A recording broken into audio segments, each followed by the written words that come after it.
Warga berhamburan ingin melihat gerbong kereta api Turangga dan kereta api lokal Bandung Raya yang mengalami tabrakan di Kecamatan Cicalengka, Kabupaten Bandung, Jawa Barat, Jumat 5 Januari 2024. Menurut pantauan, banyak warga ingin mendekat ke area gerbong depan yang tabrakan.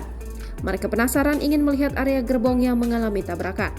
Salah satu pemilik warung di sekitar, Tini, mengatakan saat tabrakan terdengar suara ledakan yang kencang. Bahkan terasa getaran cukup kencang akibat tabrakan tersebut.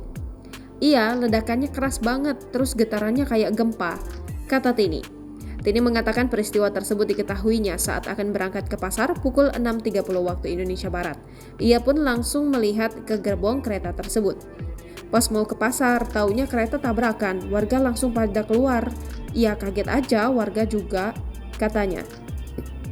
Dia menambahkan tak lama berselang langsung terlihat beberapa penumpang yang berhamburan keluar gerbong. Mereka terlihat panik saat peristiwa tersebut terjadi. Saya lihat penumpangnya pada loncat dari gerbong, mungkin mereka juga panik, pungkasnya. Download Tribun X sekarang, menghadirkan lokal menjadi Indonesia.